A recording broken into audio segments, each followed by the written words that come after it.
اللهم صل على محمد وآل محمد.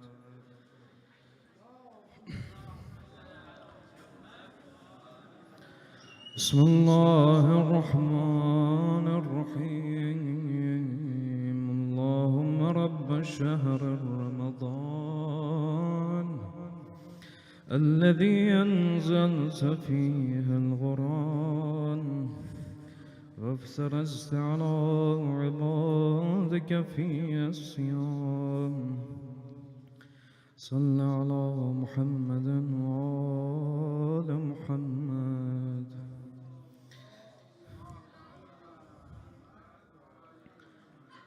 وارزقني حج بيتك الحرام في عامي هذا في كل عام، واغفر لي تلك الذنوب العظام، فإنه لا يغفرها غيرك يا رحمن يا الله. بسم الله الرحمن الرحيم. اللهم إني أفتدح الثناء بحمدك، وأنت مسدد للصواب بمنك، أيقنت أنك أنت أرحم الراحمين في موضع العفو والرحمة، وأشد المغضبين في موضع النكال والنقمة، وأعظم المتجبرين في موضع الكبرياء والعظمة. اللهم أذنت لي في دعائك ومسألتك، فاسمع يا سميع مدحتي، وأجب يا رحيم دعوتي، وأقل يا غفور عثرتي. فكم يا إلهي من كربة قد فرجتها، وهموما قد كشفتها، وأثرة قد أقلتها، رحمة قد نشرتها، وحلقة بلاء قد فككتها. الحمد لله الذي لم يتخذ صاحبة ولا ولدا، ولم يكن له شريك في الملك، ولم يكن له ولي من الظل، وكبره تكبيرا. الحمد لله بجميع محامده كلها، على جميع نعمه كلها. الحمد لله الذي لا مضاد له في ملكه، ولا منازع له في أمره. الحمد لله الذي لا شريك له في خلقه، ولا شبيه له في عظمته. الحمد لله الفاشي في الخلق أمره، الحمد لله الفاشي في الخلق أمره، وحمده الظاهر بالكرم مجده، الباسط بالجود يدي، الذي لا تنقص خزائنه ولا تزيده كثرة العطاء إلا جودا وكرما، إنه هو العزيز الوهاب. اللهم إني أسألك قليلا من كثير، ما حاجة بي إليه عظيمة، وغناك عنه قديم، وهو عندي كثير، وهو عليك سهل يسير. اللهم إن عفوك عن ذنبي، وتجاوزك عن خطيئتي، وسبحك عن ظلمي، وسترك على قبيح عملي، وحلمك عن كثير جرمي، عندما كان من خطئي وعمدي، أجمعني في أن أسألك ما لا أستوجبه منك. الذي رزقتني من رحمتك واريتني من قدرتك وعرفتني من نجابتك، فسرت أدعوك آمنا وأسألك مستعنسا، لا خائفا ولا وجلا، مدلا عليك فيما قصدت فيه إليك، فإن أبت عني أتبت بجهلي عليك، ولعل الذي أبت عني هو خير لي لعلمك بعاقبة الأمور. فلم أر مولا كريما أصبر على عبدا لعيما منك علي يا رب.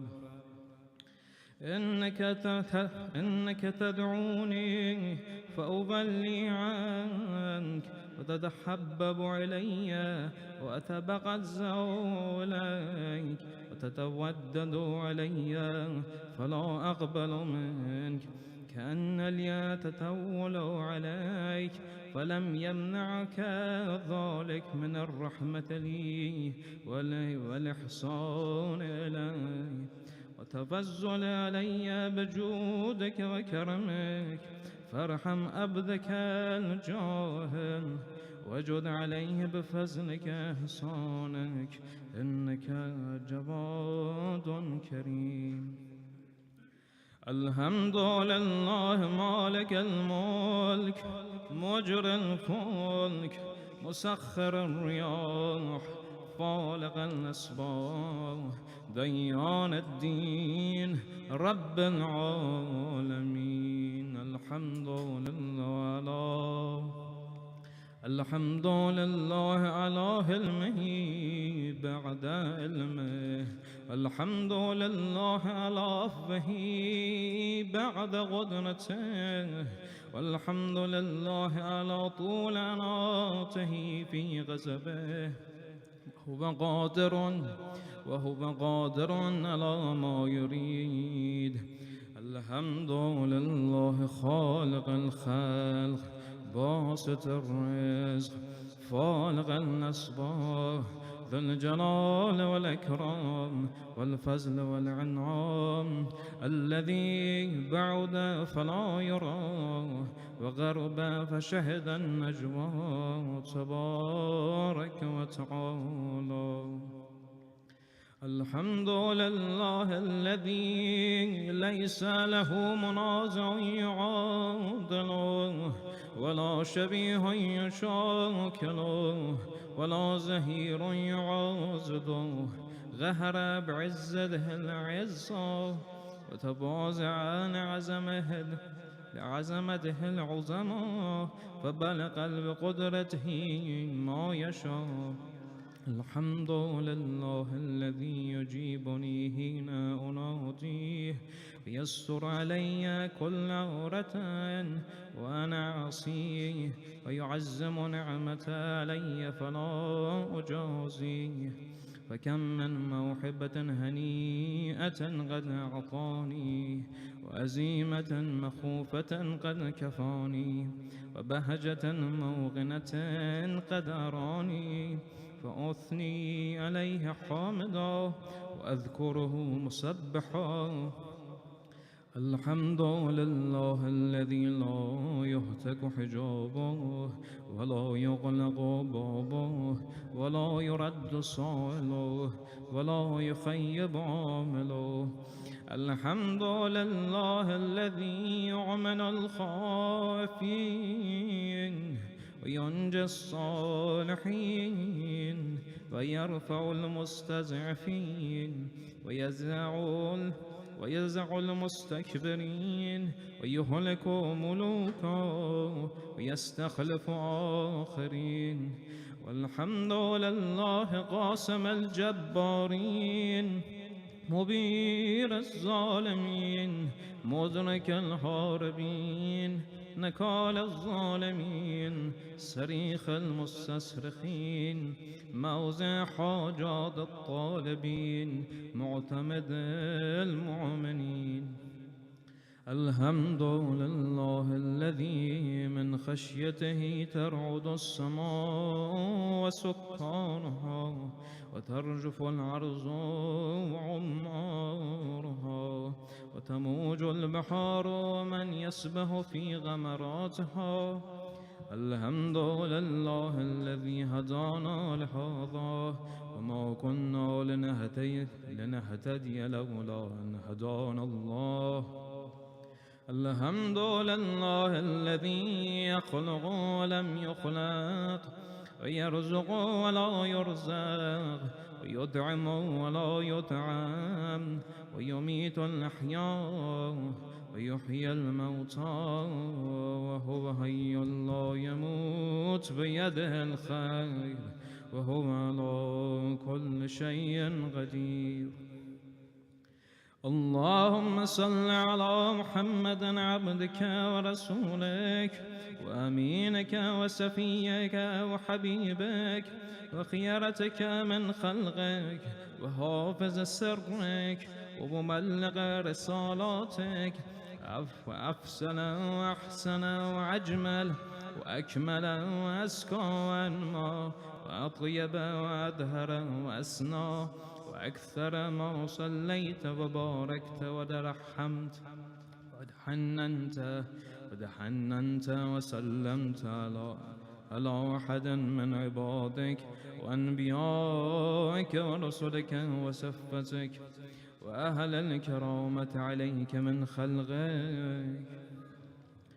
اللهم وصل على علي أمير المؤمنين ووسي رسول رب العالمين، عبدك ووليك وأخي رسولك وحجتك على خلقك وآيتك الكبرى ونبأ العظيم. وصل على الصديقة الطاهرة فاطمة سيدة نساء العالمين، وصل على سبتي الرحمة وإمامي الهدى الحسن والحسين سيدي شباب أهل الجنة. وصل على أئمة المسلمين علي بن الحسين ومحمد بن علي وجعفر بن محمد وموسى بن جعفر وعلي بن موسى ومحمد بن علي وعلي بن محمد والحسن بن علي والخلف الهادي المهدي، حججك على عبادك ومناك في بلادك صلاة كثيرة دائمة. اللهم صل على ولي أمرك القائم المنتظر، خفه بملائكتك المقربين وأيده بروح القدس يا رب العالمين.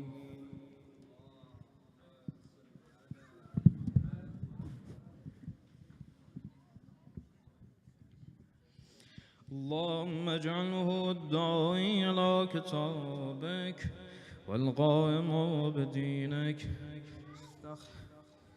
استخلفه في العرض كما استخلفت الذين من قبله، مكن له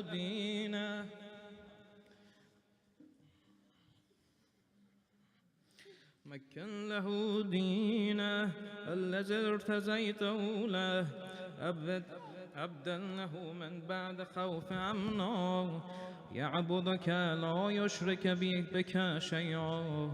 اللهم عز له وعزز به، وانصره وانتصر به، وانصره نصرا عزيزا، وافتح له فتحا يسيرا، واجعل له من لدنك سلطانا نصيرا. اللهم أزهر به دينك وسنة نبيك حتى لا يستخفي بشيء من الحق مخافة أحد من الخلق.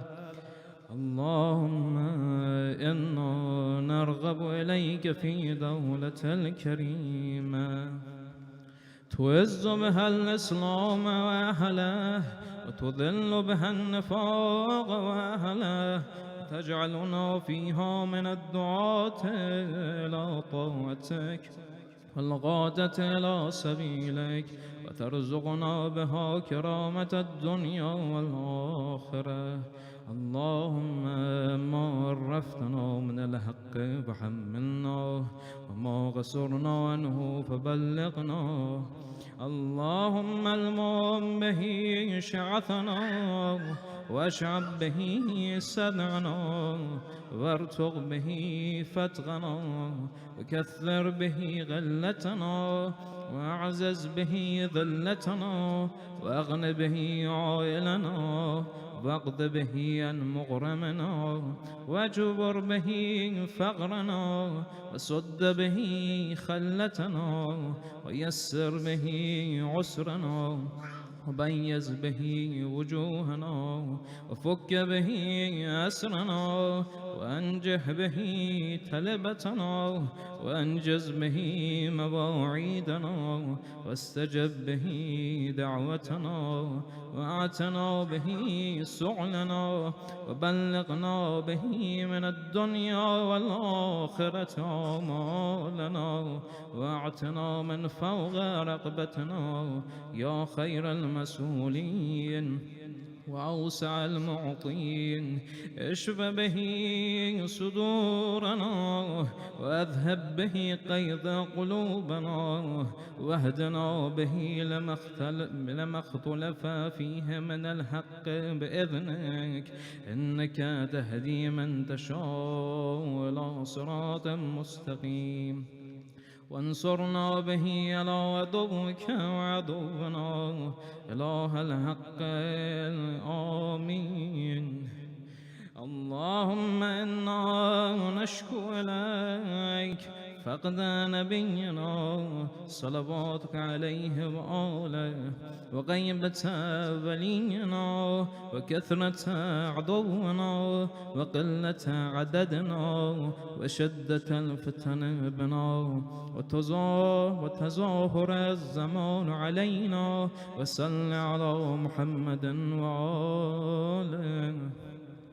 وإنا على ذلك بفتح منك تعجله بزر تكشفه ونسر تعزه وسلطان حق تظهره ورحمة منك تجللنا وعافية منك تلبسنا برحمتك يا أرحم الراحمين.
Assalamu alaikum, everyone. Thank you for joining us tonight, alhamdulillah, on this blessed night. Sorry, I didn't know I was going to do the announcement, so I'm just putting it up on my phone. Sorry about that. Okay, Bismillah ar-Rahman ar-Rahim. So inshallah, we're gonna have, in addition to the program tonight, also tomorrow and on the weekend, inshallah. And I also wanted to mention Eid as well. They just made the announcement on the email. Inshallah, Sallu ala Muhammad wa ali Muhammad.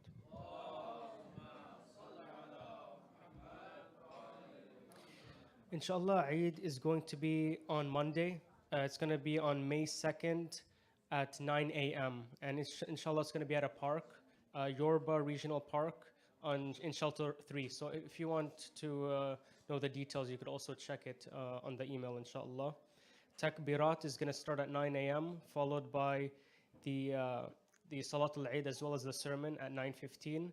And then we're going to have a potluck starting at 10, as well as some activities. So inshallah, we'd love to see you there, inshallah. Just a friendly reminder to keep your eyes on the kids tonight, inshallah. And without further ado, please help me invite Sayyid Abbas with loud salawat ala Muhammad wa ali Muhammad.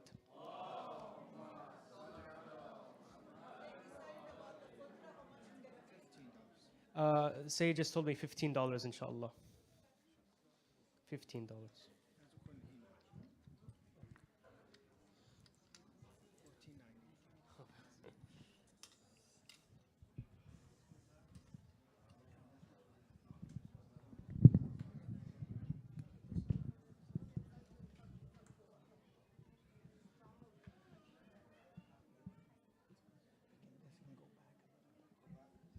Yeah, thank you.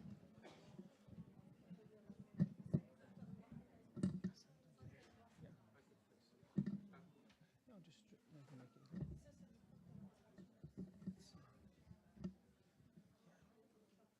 A little bit back.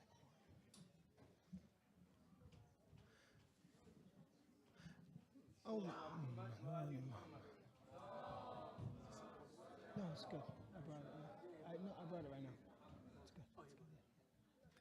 أعوذ بالله من الشيطان الرجيم بسم الله الرحمن الرحيم الحمد لله رب العالمين والصلاة والسلام على أشرف الأنبياء والمرسلين سيدنا ومولانا أبي القاسم المصطفى محمد اللهم صل على محمد آل محمد وأجل وعلى أهل بيته الطيبين الطاهرين ولعنة الله على أعدائهم إلى يوم الدين. تقبل الله أعمالكم. May Allah accept from you, accept from us, inshallah. Tonight, the 27th, is one of the possibilities of Laylatul Qadr. 19th, 21st, 23rd, but it is weaker. Primarily, we do observe the 19th, 21st, and 23rd, but there is some probability on the 27th as well.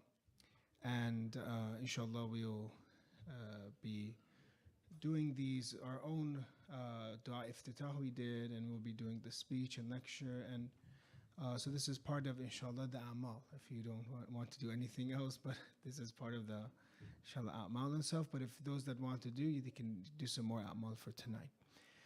We're going to be talking about a very important topic, a topic that I'm not the best at myself, especially in the Iranian culture. I also check this with other cultures. They say those that are Sayyid, they get upset fast, they get angry fast. I don't know if in your cultures. Tonight we're going to be talking about anger and how to restrict your anger. And all of us get angry. Anybody here got angry before? Yes, everyone gets angry. Those that are Sayyid, a little bit more than others. But in general, yes. But what is important is this, is getting angry is something natural. It's natural. What is important is controlling our anger. Again, I'm giving this note that whatever I say tonight, I'm working on myself, to help ourselves, inshallah. So anger is an intense emotional state that when someone gets angry, they don't want to cooperate. And it is a response to something that provokes them or to a threat. And many times it is based on the fact that we have, limits for ourselves sometimes. We say, you should not do this to me. We make up our own laws somehow. Like there's no set law how close someone can get to you in the supermarket, but when they get kind of too close or they bump into you, you get angry. Why? Because that's a law that you made for yourself. That's something that you said nobody should be able to bump into me, you know. But in different cultures, it's different. People get close to each other. You've been to other countries, and people get very close and bump into each other all the time. It's not that bad, for example. But in other countries, we're used to having our own space. You shouldn't get close to me. Why? That's something either the culture says or what you made. And when somebody breaks this law, you get angry. So that's what anger is. Anger is in a way that it causes someone to fight or flight. They fight, they want to get upset. They might become, like Mike Tyson and, be very angry. Or they might want to run away and they just don't want to talk to anyone and slam the door shut, for example. So each person with a different situation, you'll see, especially with ourselves. Anger is, we said that uncontrolled part is negative. What happens when someone gets angry? Each person's different. Their blood pressure rises, their face becomes red, right? And they can't think straight. We have in the hadith that when somebody becomes angry, their logic stops working in hadith. They stop, or their ability to prove things will suffer, We have shiddatul ghadab tughayyirul mantiq. Their logic, they won't be a logical person anymore. وَتَقْتَأُ مَادَّةَ الْحُجَّةِ, and the ability to have proofs, to have, say, philosophical proofs, to argue correctly, they'll be separated from them. وَتُفَرَّقُ الْفَهْمَ, fahm will be separated from them. So when someone becomes angry, or when we become angry, necessarily it doesn't make sense then to continue that conversation or to continue what we're doing, because we don't have fahm anymore, you don't have understanding anymore, you don't have mantiq anymore, you don't have logic anymore, right? So we'll talk about this. The best situation, what best thing to do is, sometimes the hadith also has sitting down, changing our location, being patient, not responding immediately. These are all nice. It seems like I'm a very peaceful, person here, but these are things that helps, it helps. And the effects, inna hadha al-qadab jumlatun min ash-shaytan, what it causes is, ihmarat aynahu, the eyes become red. And this is natural. Where does anger come from? It comes from one of the faculties that God has given us, the faculty of anger.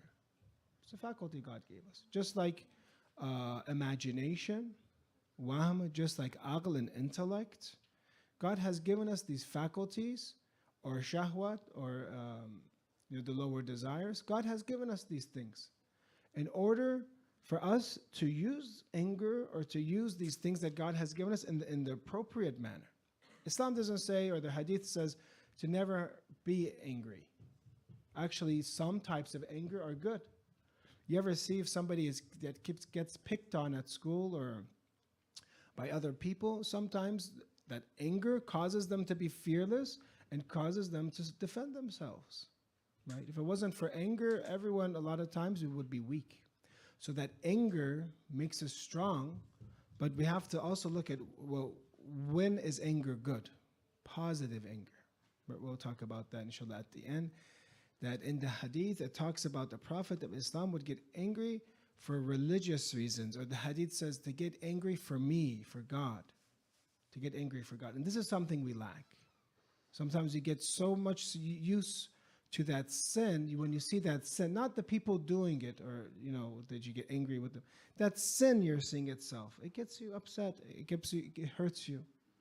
You can't, bear it anymore.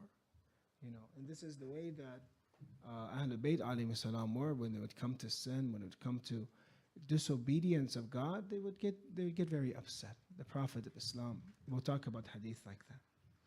In the Quran, we have examples right now. Does anybody remind themselves of examples of anger in the Holy Quran?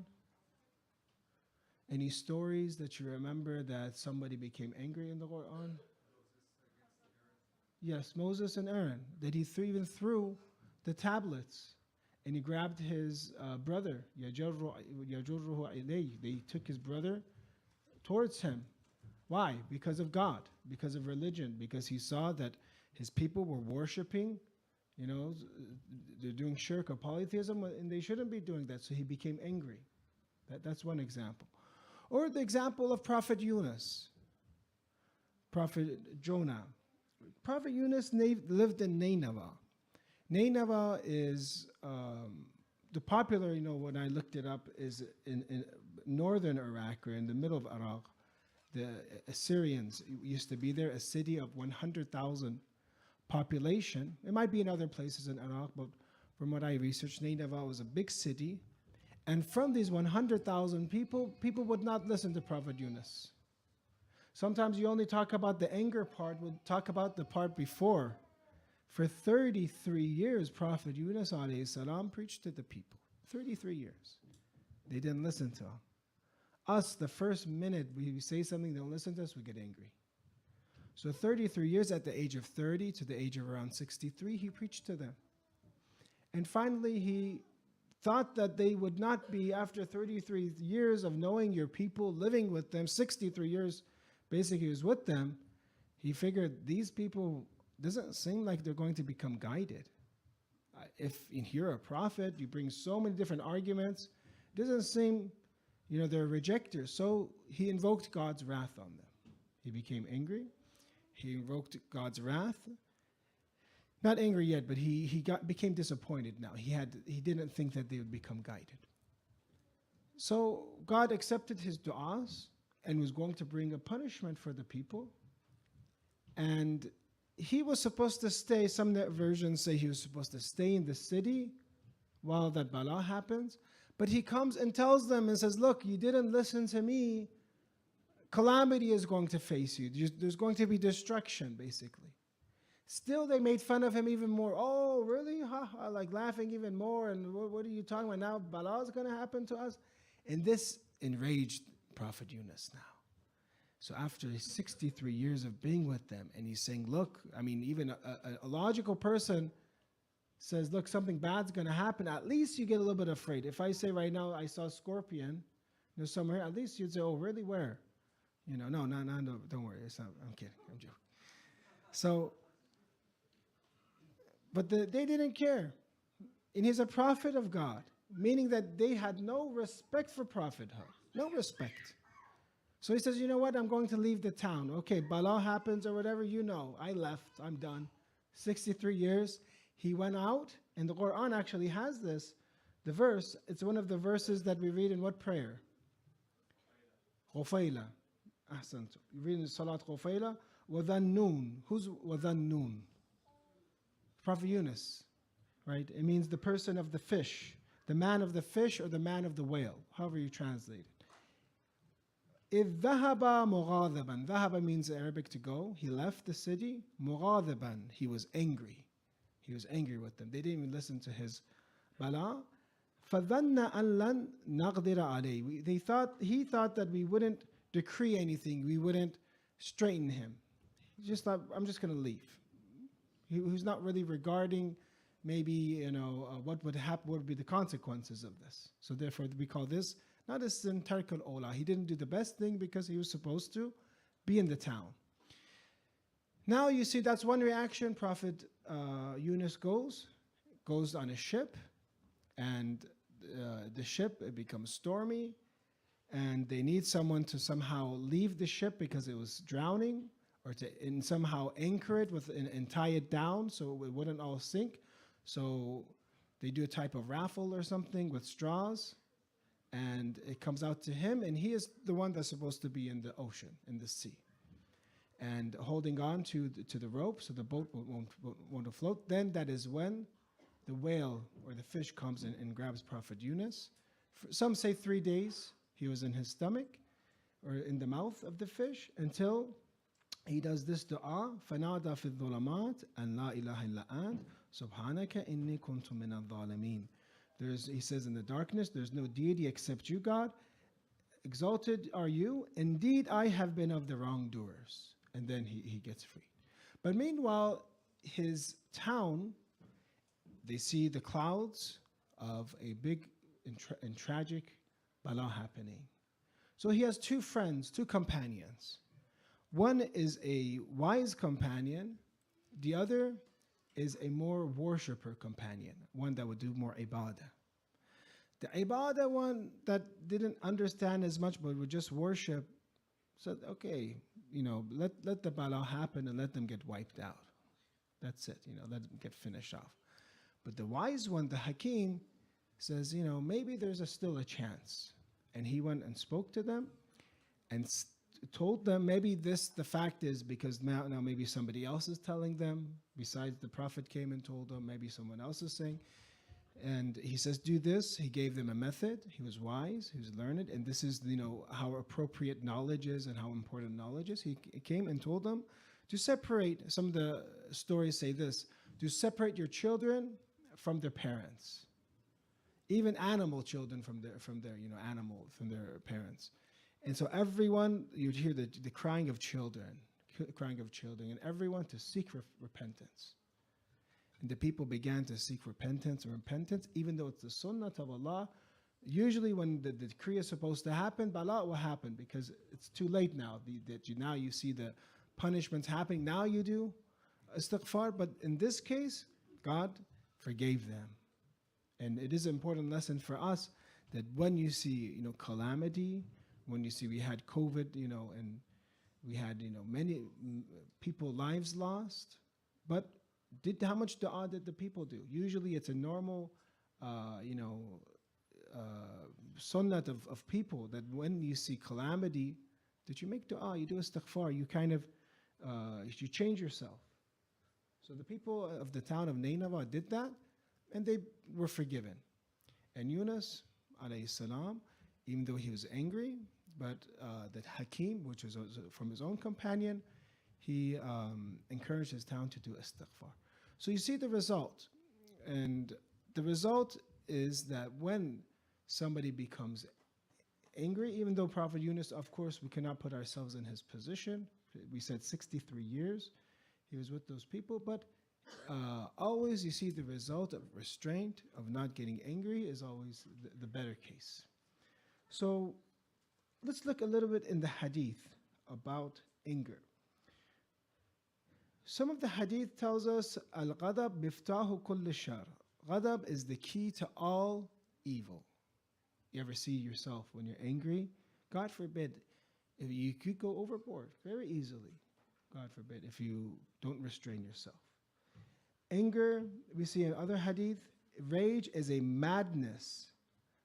Is min al-junun, Imam Ali says. It is a type of madness when someone's infuriated. It's as if he lost it. You're dealing with a crazy person now. Not dealing, so there's no benefit of continuing with that person. He's crazy now. Or you see in other hadith, al-ghadab mamhaqatun liqalb al-hakim. Anger is such that it destroys the heart even of the wise man. A wise person, this person was so wise. I went on a ziyarah trip with him. MashaAllah, he became so angry, This is actually one of the people that it was his first time. I'm not saying it's right or not, but he says his first time taking a group to ziyarat, and our teacher always said, be careful, don't lead people for ziyarat trips. You might get angry, things happen. And so he says, he's a very famous person. He says, I went to ziyarat or take him to Hajj, and there's so many rules, regulations, and people behave. They were just driving him. So he said, one person came to me, told me, whatever he wanted, just whatever. He told me off. So he said, Hajjah, what did you do? He says, whatever I knew, I told him as well. That's how angry I became. Right? So this is, I said, sometimes this happens. A wise person, someone that's an alim, not me, but someone that's an alim can lose it. Just, you keep bothering them, you keep going on his nerves, somebody will finally get upset. Now, in some of the anger control or anger management solutions, they talk about ABCDs of anger. ABCDs, meaning one is you look at the agent. A is for agent. What causes it? Either someone bumps you, someone cuts you off, someone takes your turba in salat, I don't know, whatever gets you angry, and you don't have a turba anymore, or your kids especially. The kids run off with your turba. A, agent. What is the agent that gets you upset? B, believing. Then you have to believe. The second step, believe that you interpret this in a way that gets you angry. It's not just that event. It's the way that you interpret that thing, that it's offensive, right? Because someone bumping you, maybe it was an accident, right? But when you bump, you're interpreting, oh, no, what is he doing? You're trying to interpret. C, consequences. This is now, the C is when your blood begins to boil. You know, in Farsi, sometimes they say too, like your blood becomes dirty. You know, when you get angry, your blood becomes dirty, it boils, you know, or gets dirty. And this is when you'll see, you know, each person gets angry in different ways, and they can't hide it, right? They can't hide it. Everyone can see that they're angry. And then the D is a dispute. This is what they say is now dispute with yourself. Tell yourself, look, maybe that person that bumped into you, maybe they're in a rush. And this is how life is. You'll never know. Maybe they're in a rush. Maybe they weren't paying attention. Maybe their shoulders were too big. I don't know. You think of something that, why did they do this? You give an excuse for them. And that causes you to become calmer, right? It causes you to be calmer. So A, B, C, D. So you see that agent, you believe in it. And then that C, that consequences. And D, the dispute, that you dispute yourself. You make an excuse. You know, actually in the traditions, we also have in the same way that should do taghaful. Taghaful is you put yourself in as if you neglected. What happened? Oh, I don't know what happened. Maybe they did it on maybe it was an accident.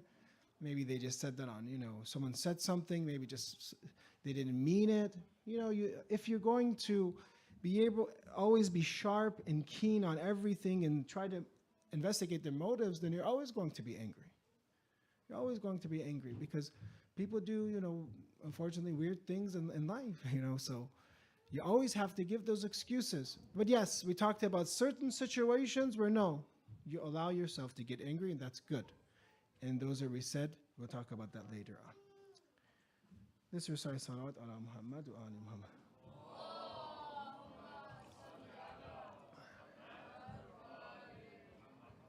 So we're talking about anger. People are afraid to talk right now because they think I'll get angry.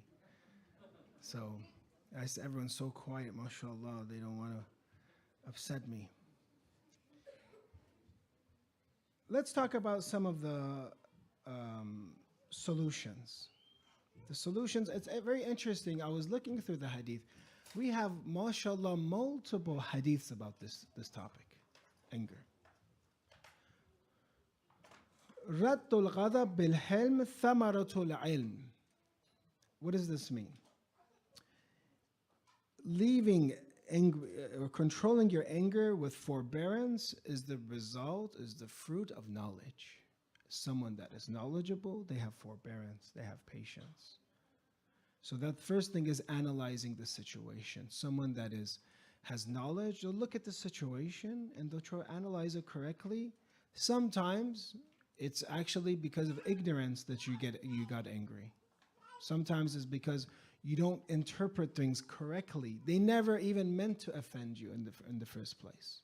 Did that ever happen to us, that you thought maybe you're offended, someone did something, but actually when you think about it, you actually maybe no, they never had that intention. 2, you're thinking about the consequences. Okay, if I become angry, what are the consequences? What's going to happen? Is everything going to be resolved? Usually not. Not at least when you're angry. 3, you're trying to solve the problem. What is the problem? What's causing you the anger, that frustration? It's either at work, at home, at the center, wherever. What is the root of that problem? Maybe there's a solution to it. Maybe you should sit down with them and talk to them. Let them know your concerns. Say, look, this is how I'm feeling. This is what's your, causing me. Then we have in hadith too, changing the situation. Sitting, we have in the hadith, sitting or leaving, changing the situation. Leaving a lot of times. What would happen if I left right now? And then I come and talk about this later on. A lot of times I saw some of the ulama, they would get angry, they would get in dispute. Our teacher of akhlaq, he sometimes get angry, he would leave and get wudu. Get wudu, he become a little bit more calmer. Silence. Practicing patience. And that practice is what is going to help us the most. I don't know if you've noticed this. When you're in a higher spiritual position or status, you get less angry, yes or no?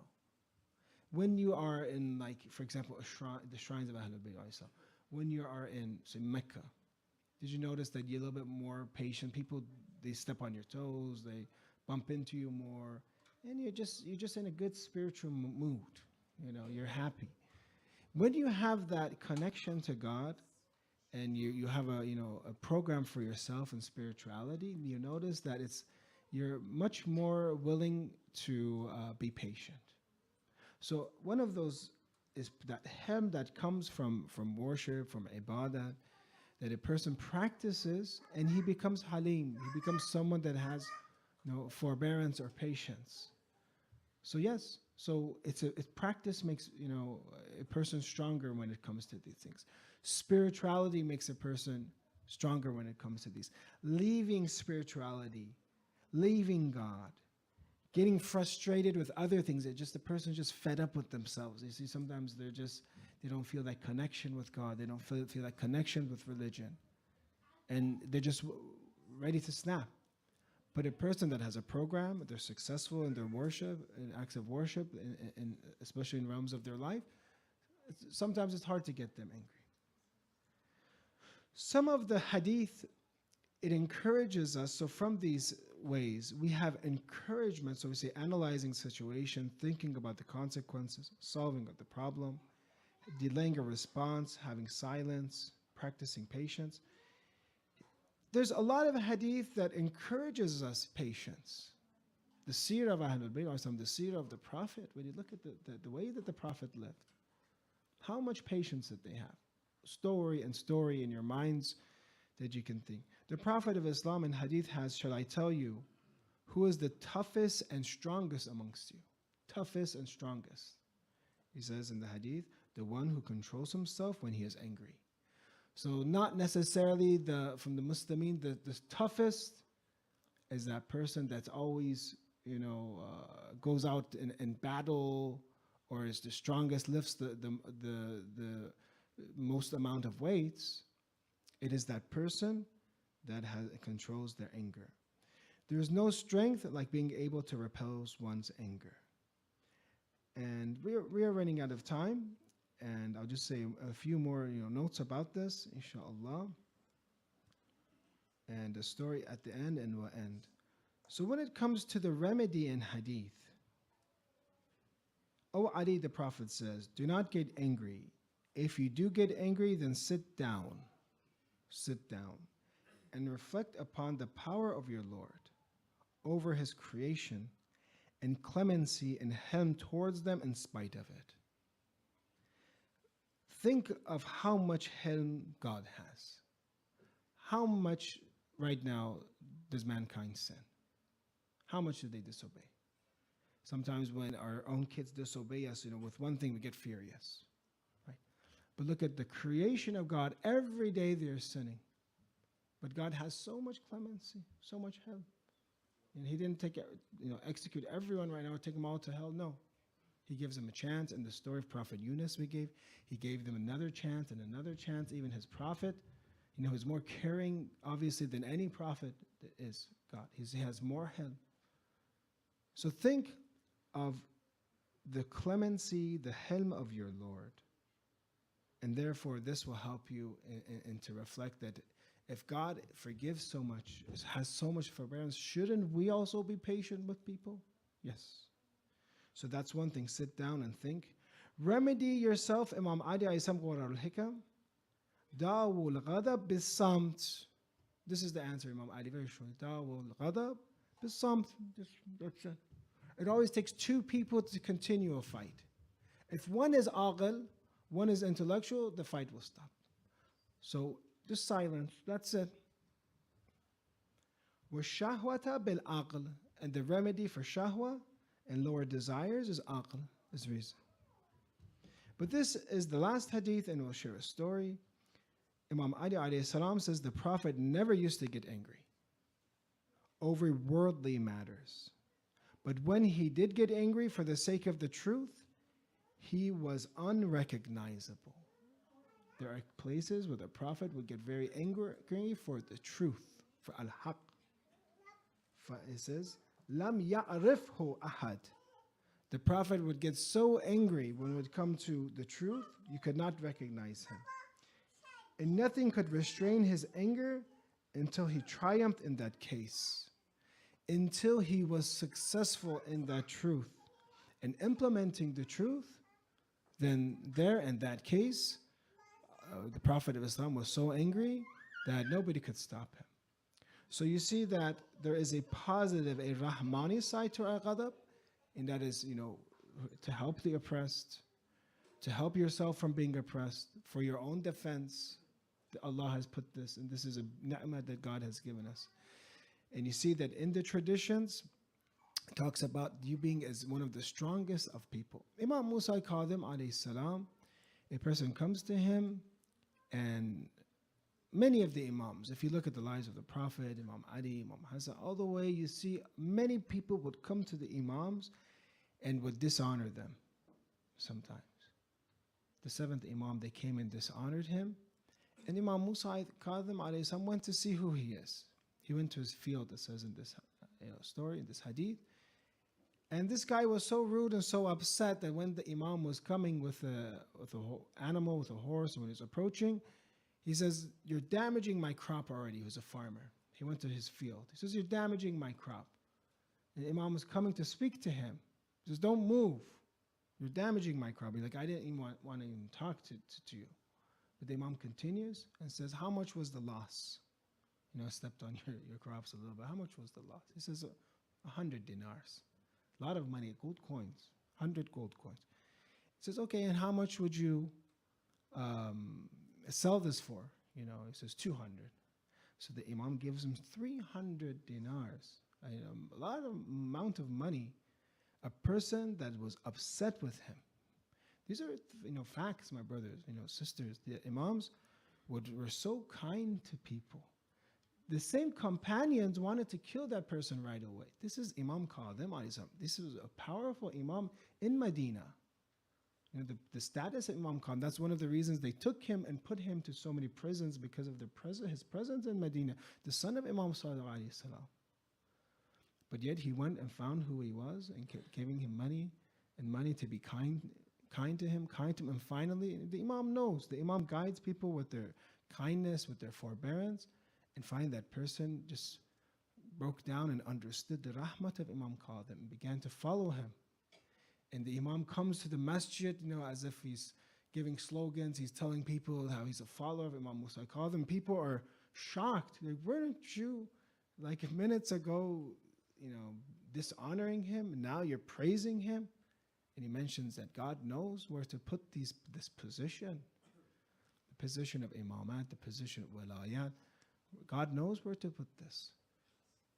So therefore you see that, and the Imam answers them, which one was better, what you wanted to do and to kill him, or what I did? And he made him a follower of me. In the same way, many people you think that dishonor us, or sometimes even they don't understand our religion, they don't understand us. With a lot of forbearance, with a lot of patience, inshallah, we can be able to guide them. If we are not patient, then it will be hard to guide people. Let's recite salawat ala Muhammad wa ali Muhammad wajib.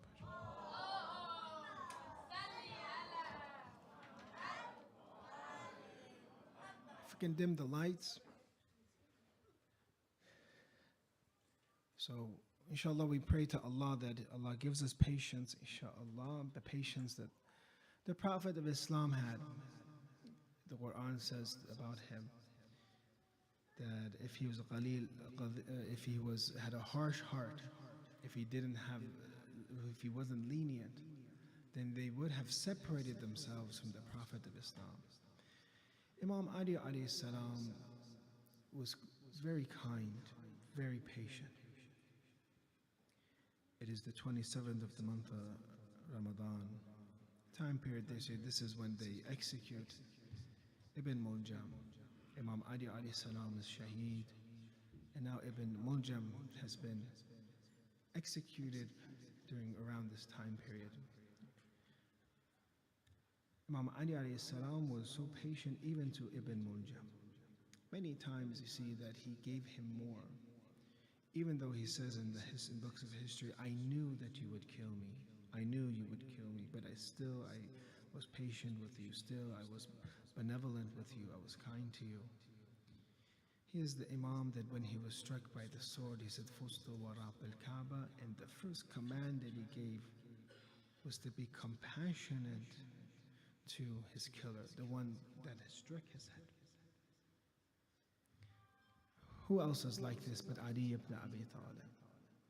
The mercy of Ali, thinking about, he would mention in the Maqtal, or mention in the books of history we see, that don't you see the eyes of Ibn Muljam, don't you see his heart? He would feel sorry for Ibn Muljam. He completely put away his anger, because an angry person would have devastated Ibn Muljam. Imam Ali was the ruler of the Muslims. Devastated him, ruined him right there. But he had patience when they came to give food to Imam Ali alayhi salam. Says, what about my captive? What about my captive? You bring me milk. What about him? You give him food. What about Ibn Muljam? These are the people that we lost. This is Imam Ali alayhi salam that was so patient. But unfortunately, they were never patient in return. Ahlul Bayt's strategy was always kindness, but the Umayyad strategy was the sword and oppression. They were not kind to Ali ibn Abi Talib, they were not kind to Hassan ibn Ali, and they were not kind to Hussein ibn Ali. The same Imam that was very benevolent to the people, when it came to Hussein ibn Ali, they came and they separated water from him and his children. That is the night of Friday, the last night of Friday of Shahr Ramadan. We think about Hussein ibn Ali. They were not kind to Hussein ibn Ali. They separated water for him. Even from little Ali Asghar, his infant. Ahlul Bayt gave to everybody. But the enemies of Ahlul Bayt, how much water does an infant need? A spoonful of water? Even that much of water they separate from the grandson of Ali, from the son of Hussein ibn Ali. وَسَيَعْلَمُ الَّذِينَ ظَلَمُوا أَيُّ مُنْقَلَبٍ يَنْقَلِبُونَ إِنَّا لِلَّهِ إِنَّا إِلَيْهِ رَاجِعُونَ. Ya Allah, we ask you to give us patience, inshallah, and forbearance in the Shahr Ramadan. Give us the ability to control our anger, inshallah. If we became angry, forgive our anger, inshallah. Forgive our acts from our anger. Allah, give us the strength to ask for forgiveness if we're ever angered somebody. Those that have passed away, our family members, our beloved, have mercy upon them, inshallah. Those that have provided the iftar, inshallah, may Allah bless them, bless their family members, inshallah. All of the volunteers that have been helping the Shahr Ramadan, Allah bless them and their beloved, inshaAllah. Ya Allah, expedite the return of the Imam of the age, inshaAllah, and make us of his companions. Salawat ala Muhammad wa ali Muhammad.